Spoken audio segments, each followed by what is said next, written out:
నమస్తే, welcome to స్వతంత్ర. నేను మీ రాజమౌళి. ఏపీలో కూటమి పాలన ఏడాది పూర్తయింది. ఈ కాలంలో కూటమి నేత చంద్రబాబు ఎన్నికల హామీలను కూడా నెరవేర్చామంటూ దృష్టి సారించారు. అభివృద్ధి సంక్షేమ పథకాలను పెద్దపీట వేశామన్నారు. అమరావతి రాజధాని పోలవరం ప్రాజెక్టులు కూడా పనులను తిరిగి ప్రారంభించామన్నారు. సూపర్ 6లో భాగంగా అనేక పథకాలను కూడా ప్రారంభించామన్నారు. పింఛన్ను 4,000కు పెంచామన్నారు. డిఎస్సి ల్యాండ్ టైటిల్ను యాక్టును కూడా వంటి సంచలన నిర్ణయాలను కూడా తీసుకుంటామన్నారు.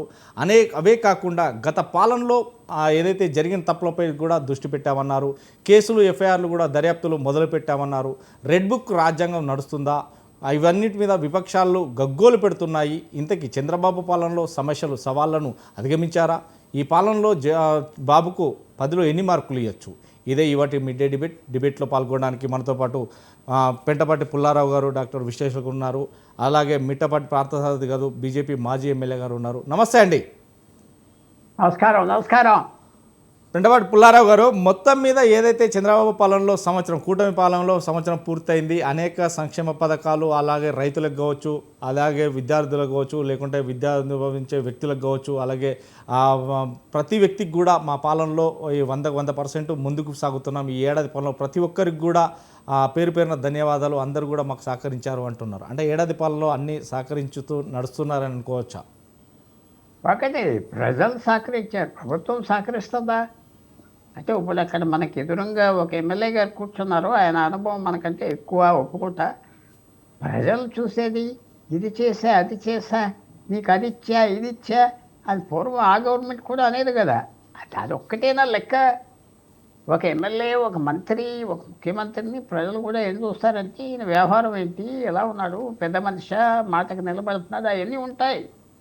ఒక ఐడియాకి రాగానే నీకు ఇది ఇచ్చాం కదా, చాలదా అలా యాటిట్యూడ్ చాలదు చంద్రమౌళి గారు, చాలదు రాజమౌళి గారు, ఇది సరిపడదు. అంటే చేస్తున్నారా లేదా ఇంకా మనం అంచనా తీయటం కష్టం. 1 సంవత్సరం అవ్వింది. నరేంద్ర మోడీ 11 సంవత్సరాలు అవ్వింది కాబట్టి మనం ఒక అంచనా వేయొచ్చు. ఆయన ఎలా చేస్తాడు. ఇప్పుడు ఈయన 1 సంవత్సరం అవ్వింది. కూటమి ప్రభుత్వం, కొత్త వ్యవహారం, ఎలా ఉంటారు, ఇంకా టైం ఉన్నది. కానీ నా వ్యూ అదే. మిత్రులు మిగతా వాళ్ళు పొరపాటు అనొచ్చు. నేను ఎప్పుడు చూసేది ఏంటంటే, విశేషంగా మన రాష్ట్రంలో, మన దేశంలో రైతులకు ఏమన్నా చేస్తున్నారా లేదా, ఒకటి. మధ్యతరగతి వాళ్ళకి ఏమన్నా చేస్తున్నారా లేదా, 2. 3, కాస్ట్ ఆఫ్ లివింగ్, బ్రతకటానికి ధరలు ఎలా ఉన్నాయి, అది 3 చాలా కీ పాయింట్స్. అది నాకు కొద్దిగా ఇబ్బంది కనపడుతుంది, చాలా ఇబ్బంది కనపడుతుంది. రైతాంగానికి నీకు ఎరువులు ఇచ్చాం అంటే 50 సంవత్సరాలు బట్టి ఎరువులు ఇస్తున్నారు. నీకు ఏదో డబ్బు ఇచ్చాం, ఈ 10-15 సంవత్సరాలు బట్టి, 10 సంవత్సరాలు బట్టి డబ్బులు ఇస్తున్నారు. ఏంటి కొత్త? నువ్వేమన్నా వ్యవసాయం ఆదాయం ఇంప్రూవ్ చేసావా? అంటే పాపం ఈ గవర్నమెంట్ అంటున్నాను కాదు, మోడీ గవర్నమెంట్ కూడా, లేకపోతే ఇంకో గవర్నమెంట్ కూడా వ్యవసాయం ఆదాయాలు పెరగలేదు. చూసుకోవాలి, ఆదాయాలు పెరగలేదు. ఏదో సబ్సిడీ ఇచ్చాం, ఇది ఇచ్చాం, ఇది ఇచ్చాం, నోరు మూసుకు కూర్చో అంటున్నారు. అది సరే. రెండోది, మధ్యతరగతి వాళ్ళ పరిస్థితి ఏంటి, ఎంత కష్టంగా ఉన్నది వాళ్ళ లైఫ్. మధ్యతరగతి అంటే ఎవరు? నెలకు 20,000, 30,000 ఉద్యోగాలు చేసో, సొంత బ్రతుకు ఏదో చేసి సంపాదించేవాళ్ళు. వాళ్ళు లేబర్ కాదు, ధనవంతులు కాదు, ఆస్తి లేదు, అద్దెంట్లో ఉండాలి సిటీస్ అయితే. అది పరిస్థితి బాగోలేదు. మీరు ఎక్కడైనా సర్వే చేయండి, భారతదేశంలో పరిస్థితి బాగోలేదు. ఈ ప్రభుత్వం వాళ్ళకి చేసుంటే బాగుండును, ఇంకా టైం ఉన్నది. ఆ సూపర్ 6, సూపర్ 7 ఏం పెట్టినా మధ్యతరగతి వాళ్ళని ఇగ్నోర్ చేస్తున్నా.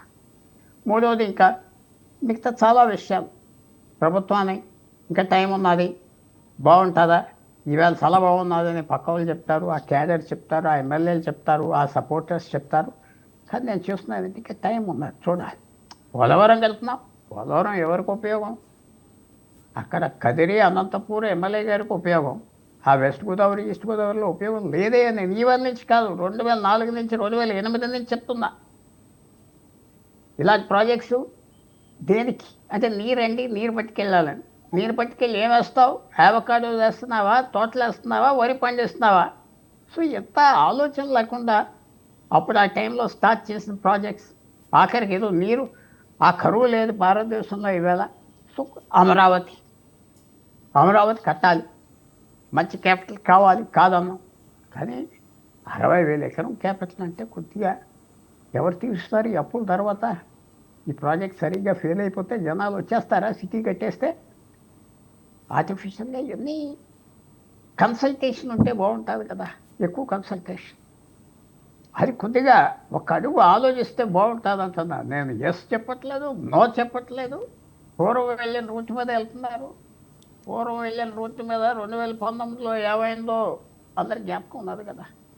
మన నరేంద్ర మోడీ గారికి 2024లో మెజారిటీ రాలేదంటే ఎందుకు రాలేదు? రైతాంగానికి హ్యాపీగా లేరు, మధ్యతరగతి వాళ్ళు హ్యాపీగా లేరు.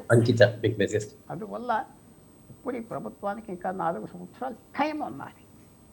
చక్కగా మళ్ళీ రివ్యూ చేసుకుని ఆలోచించుకుని నేను చెప్పిన సెక్షన్స్కి కూడా ఏం చేయలేదా? మాలాంటి వాళ్ళు 2 లక్షల మంది భూములు తీసుకున్నారు పోలవరంలో, ఇవాళ వరకు డబ్బు ఇవ్వలేదే. 2015లో తీసుకున్నారు ఎమ్మెల్యే గారు, చెప్పండి. పవన్ కళ్యాణ్ గారికి తెలియదా? ఆయన అప్పుడు క్యాన్వాస్ చేసేది. అవన్నీ ఉన్నాయి, అవన్నీ కనపడవు. ప్రభుత్వాలు ఉన్నారని నోరు మూసుకుంటారు పోస్టల్ జిల్లా వాళ్ళు, కానీ లోపల చాలా చేయవలసినవి ఉన్నాయి. చేస్తే బాగుంటుంది. బెస్ట్ ఆఫ్ లక్ చెప్దాం. మొదలే అది బాగోలేదు ఇది బాగోలేదు అనే బదులు ఇంకా ఎదురు చూస్తున్నాం. కొన్ని వండర్స్ చేస్తారు, ఎందుకంటే సెంట్రల్ గవర్నమెంట్ కూడా సాయం చేస్తుంది కాబట్టి. ఈవేళ 1 year అవ్వింది, నెక్స్ట్ 4 yearsలో మంచి పర్ఫార్మెన్స్ ఉంటుంది అని మేము ఆశిస్తాం.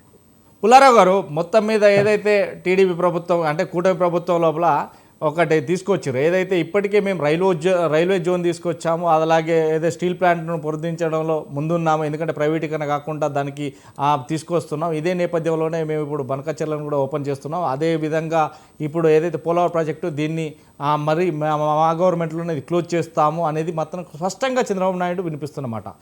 ఎలా చూడొచ్చు అంటారు? అది పెద్ద కాదంటే కాదన్నారంటారు, అవునంటే అది చాలా జరిగినాయి కదా. ఎర్లియర్ ఎన్నో ఫ్యాక్టరీలు వచ్చినాయి బీహార్లో.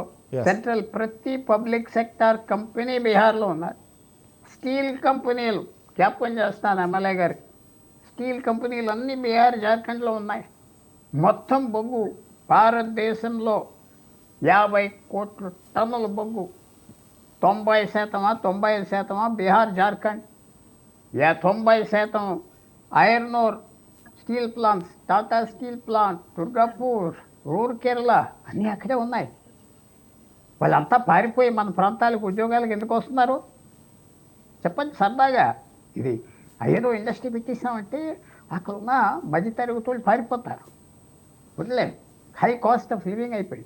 సింపుల్ క్వశ్చన్ అడుగుతున్నాను, మన భారతదేశంలో బొగ్గంతా జార్ఖండ్ బీహార్ నుంచి మైన్ చేసి వస్తాను, స్టీల్ అంతా అక్కడే తయారవుతుంది. అక్కడే విశాఖపట్నం స్టీల్ ప్లాంట్ ఒక ఎక్సెప్షన్. అయినా అక్కడ దరిద్రం ఏంటి? బీహార్ జార్ఖండ్ చెప్పమంటే సాల్వ్ ఈ షో. కానీ మరి I respect my lot. Parthasarathi garu చాలా, ఆయన వెరీ లెర్నెడ్ మ్యాన్ అండ్ పెద్ద పేరు ఉన్న వ్యక్తి. ఆయన తప్పు అని మాత్రం నేను అన్ను. It's not correct. పెద్ద మనిషిని అక్కడ కూర్చోబెట్టి మాట్లాడటం it's not correct and I respect. తప్పుంటే తప్పనిసరిగా నేను కూడా అహంకారంతోనో ఇట్లా ఉండేటువంటి మనస్తత్వం నా పార్టీ నాకు నేర్పించలా, భగవంతుతో